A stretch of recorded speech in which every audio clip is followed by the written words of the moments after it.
live from New York. It's a show that's congratulating Drake May making the Pro Bowl. Well, we did several segments about Mahomes not making it. Right. And luckily, Mahomes going to Super Bowl. Aaron Rodgers was next. Pick the Pro Bowl. I mean, all-time great. That makes sense. Brew, I am preemptively enraged at an argument 2 years from now when Wild spits at me. Made the Pro Bowl. If Mahomes is so great, why did Drake May make the Pro Bowl and he didn't? If you go to their Pro Football Reference page for 2024, what does it say? That's going to happen. First hour, first things first. We're starting with Bills no parade. Dun-dun, dun-dun, because they don't get a Super Bowl parade. We get it. That's me. Buffalo ends their season watching Mahomes advance yet again. Their franchise Super Bowl drought dates back to 1993. Okay. Bro, do you think Josh will ever get over the hump? This is kind of dire. I mean, I do. Mahomes can't win it every year. Although, let me throw this out. Nick's going to be mad that I'll be the first one to Oh, gosh darn it.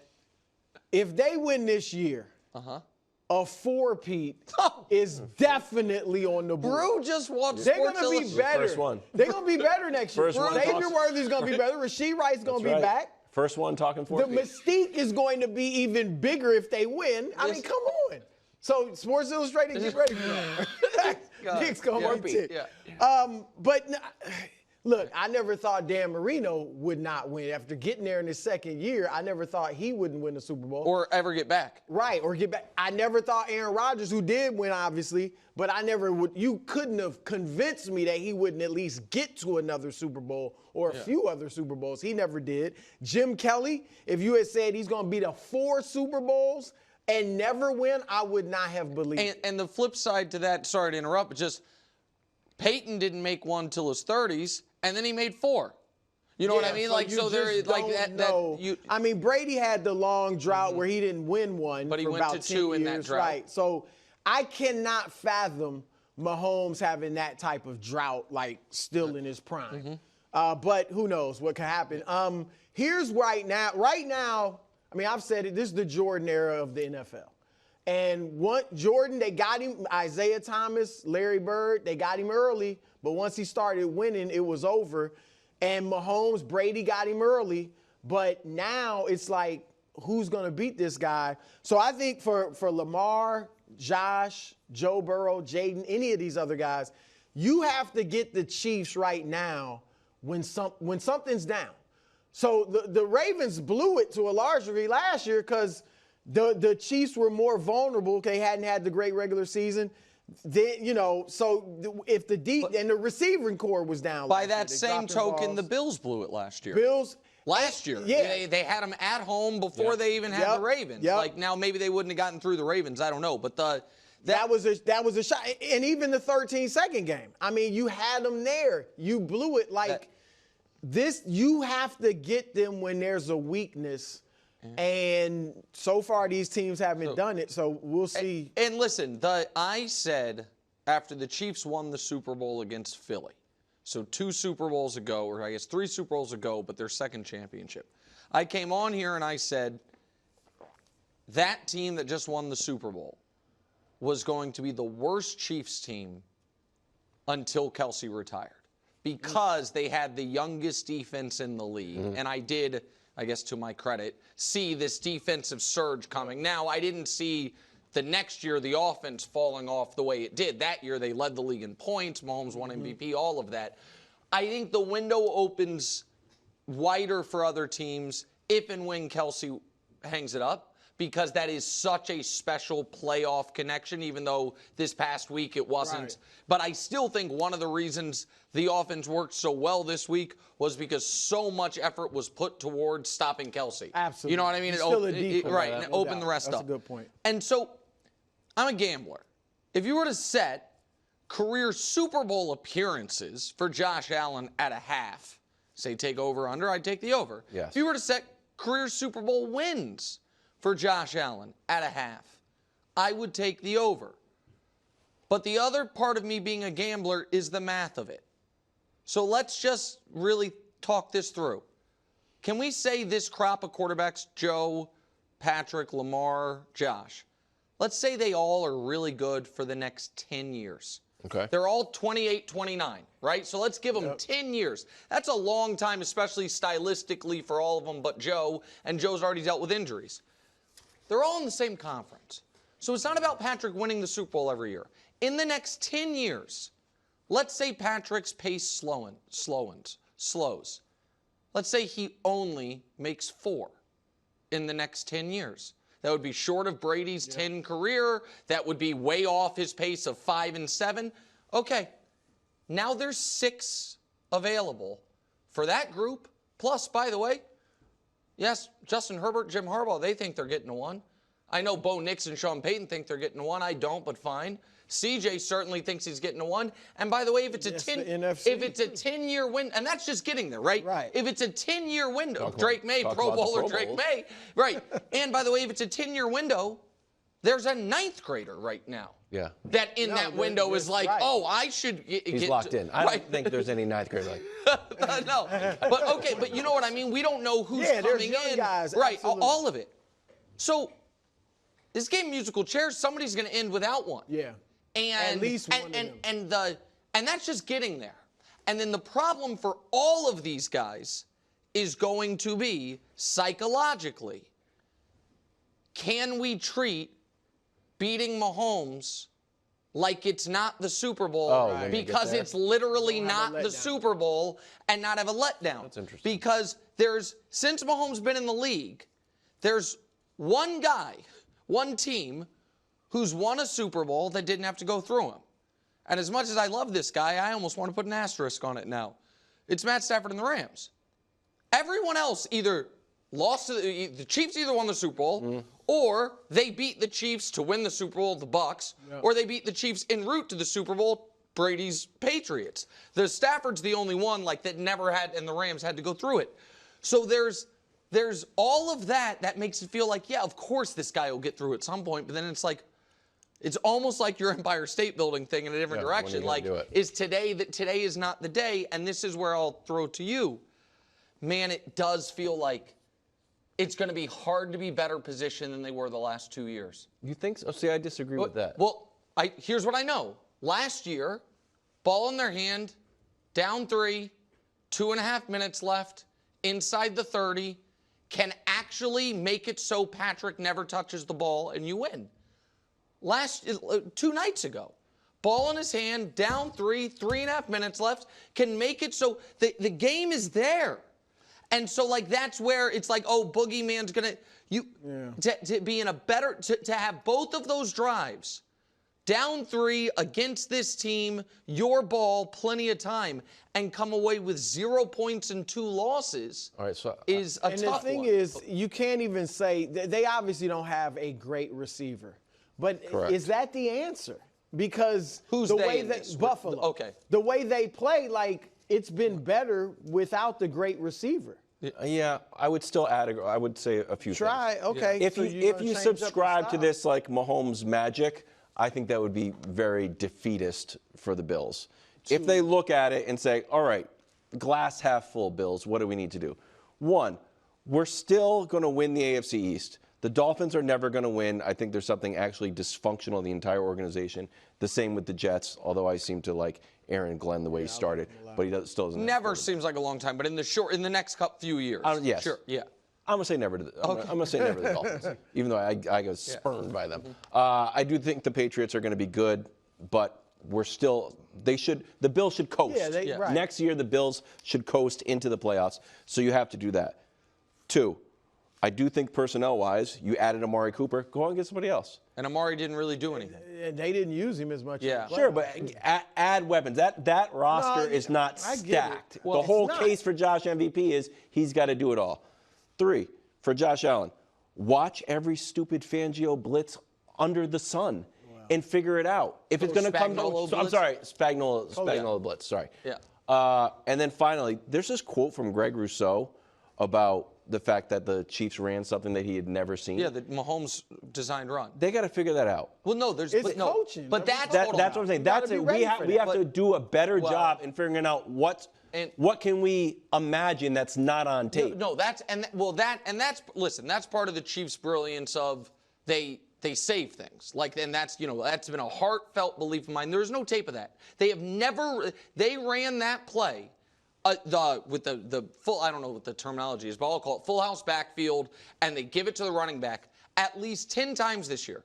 And they did the same thing every time. Yeah. And on the touchdown by Kareem Hunt to start the game, they ran it. The first time they've ever had Patrick keep it was right there. That is the benefit of being a team that can hold things in reserve. I don't know if the internet is true. The internet researchers.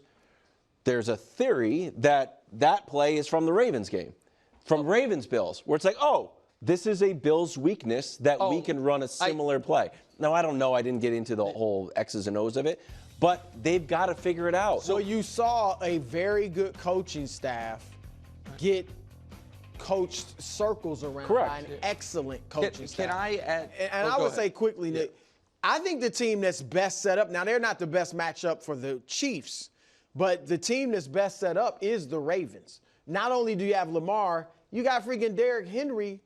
I think next year he'll be great. We'll see after that. And then a good defense. Like, they're set up.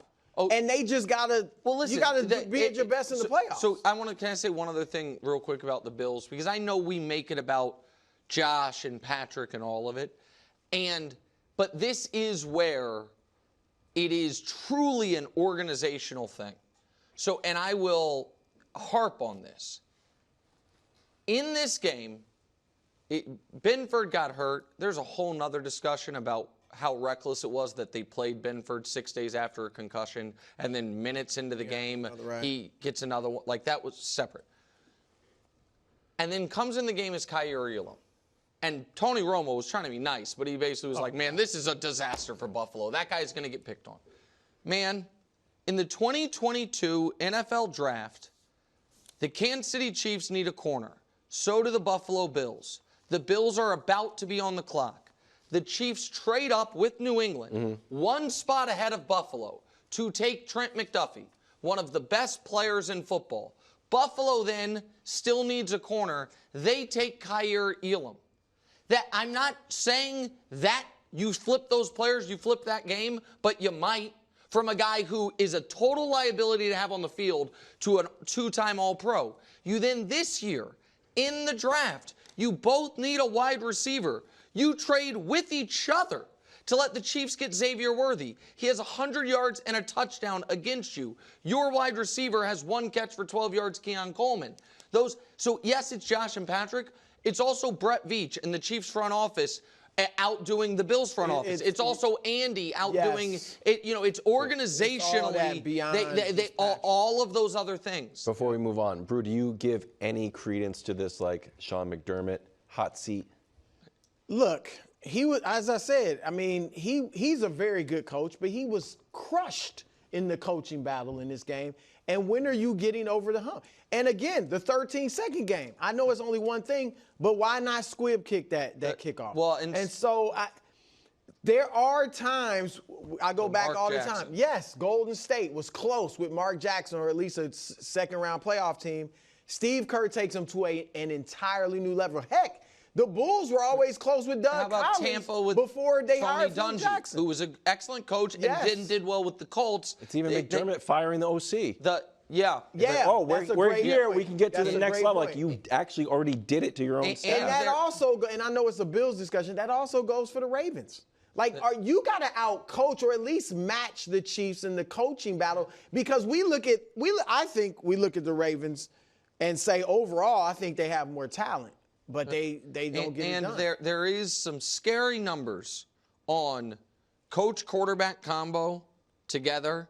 If you don't make a Super Bowl within your first 5 years of being together, you never do. And again, that's not – I think McDermott did a really good job all year. I think you do too. Yeah. But that doesn't mean – it does feel like maybe there is – in order to shift the scales here, or maybe they just hope Andy retires at some point. Like, I don't know, but hope's not a plan. Like, and so it's just ceiling. Who came close to that? I'm like going through my Rolodex. The guys were coach quarterback was successful that you decided to pull the plug on. It's almost like McCarthy and Dak. Or Jason Garrett and Dak, and I don't know. Just everybody in Dak. Yeah, sorry. Okay, nice. Turn our attention to New Orleans for the Super Bowl Rivers, on Marty Fox. February 9th. Andy Reid was talking about how Mahomes is built for the biggest stage. Brew, could you see a Philly upset? Yeah. I mean, I definitely think they could pull off the upset. They almost beat them in 2022. And, I mean, look, you could say the Chiefs, everybody almost beats them, right? Sure. Their last 2 Super Bowl victories have been by 3 points. And the other one, the last one, was in overtime, you know, with the Niners. So, and the one before, they were down by 10 with 7 minutes left. What they ended up winning by ultimately? They ended up winning by 11. But they were down 10 with 7 minutes left. They just went 3 straight touchdowns. Yeah, so you're probably going to be in the game. I would argue that is this Chiefs team better than that team in 22? Mahomes was at least statistically playing at a higher level in 2022. The defense, it's a shift. Yeah. Now the defense is much better than it was back then. I would say Philly is better. Now that was a great Philly team too, but Philly's this team, better. The defense is better. That defense is good, but this defense is better. Unbelievable at getting to the quarterback, but not great at the other overall. stuff. This defense is on paper better, and the offense is what it was then, except you got Saquon now. I think Jalen is similar. I mean, I know he was second in the MVP race in 2022, but I think he's playing at a similar level. He didn't get worse as a player. No. He didn't have the same year. Yeah, and when he has to throw it, he's thrown it well, at least recently. So, yeah, I think they can. I think what they have to do is it has to be a big Saquon game. You got to try to keep Mahomes off the field. Never works. But here's the thing also, and I don't know that it'll happen against the Chiefs, but Saquon breaks long runs. He's like their explosive playmaker. Yeah. So that's great if he breaks a 60-yarder, but also doesn't take up time of possession. So. I'm going to show you 2 graphics because I'm torn. First of all, I'm true to the statement that's really sweeping the nation. Defense wins championships. So this would make you think I'm an Eagles guy, right? We also just saw Spags take apart the Bills. And Josh showed me this graphic. I said, ooh, I don't like this one at all. Yeah. Mahomes' career versus Vic Fangio's defense. And that doesn't 8-0. And granted, it's a little bit of Dolphins, a little bit of Broncos. So maybe it's only 1 Dolphins. Well, it's still a playoff game. Yeah, or I guess then 2 Dolphins, 1 regular season, 1 playoff. So this doesn't look good at all. And keep in mind, it's not included in that, but the Eagles brought Vic Fangio in to be a consultant for the Super Bowl against Mahomes, and the Chiefs scored 38 points. And every single yard they could have gotten in the second half, they literally got every single yard. Here's the thing. The answer to this is yes. I thought there was a 0% chance the Chiefs lost to the Texans, and I acted as such. You guys know I thought they could lose to the Bills. Yeah. I didn't think they would. I thought they could. I don't think they will. They can lose this game. And the one odd part of Patrick's pristine resume is beginnings of Super Bowls. You know what I mean? Like there isn't the beginnings of Super Bowls across the board. He hasn't been amazing. Now he has been perfect at the end of them, save the Tampa Super Bowl, which was 31-9 going into the 4th. That one, the end was not really in question so much. Where I disagree, I don't know if I disagree with Brew, but one thing that I will say is this: Saquon Barkley is not going to destroy the Chiefs. They are too well coached. They are too good at tackling. I think he'll be. I'm not saying they're going to shut him down. Yeah. What I can tell you is what Saquon Barkley has done to everyone. That will not happen against the Chiefs. Now, they still can win, but it's going to take another great Jalen Hurts game. And by the way, that doesn't guarantee the Eagles will win, but it gets them a chance. And what is so tough about the Chiefs is you can't blow them out ever. So it's always a close game, and it feels like, well, close games, the Chiefs always win. Mm-hmm. So you kind of, it has to be a situation where you have the ball late, run the clock, those things. But the only way they're going to be in that situation is if Jalen Hurts plays an awesome game. And I know that sounds almost obvious and cliche, but the Chiefs are the best tackling team in the NFL. And when you watch some of these Saquon runs, no one ever touches him. And then some of them are the first run from the Commanders game where 3 guys touch him. Right. And nobody even knocks him off balance. He is a great player. And I obviously underestimated him going into the year. He's not going to have 200 yards, and that's how they're going to win the Super Bowl. No, he won't have 200. Yeah. But I will say this. Houston ran fairly well against them, and James Cook has some success running against the Chiefs. Yeah. We'll see what Saquon can do. And I also think this works in the Eagles' favor. They will not be intimidated by the moment. Oh. And they will not. I don't think there's a Chiefs mystique with the Eagles. They played them tough 2 years ago. I just think Sirianni, Jalen, I don't think they're worried about like Baltimore and Buffalo, that Chiefs mystique's in the back of your head. Thanks for watching. Subscribe here to get more from the show and to check out clips from other shows on FS1.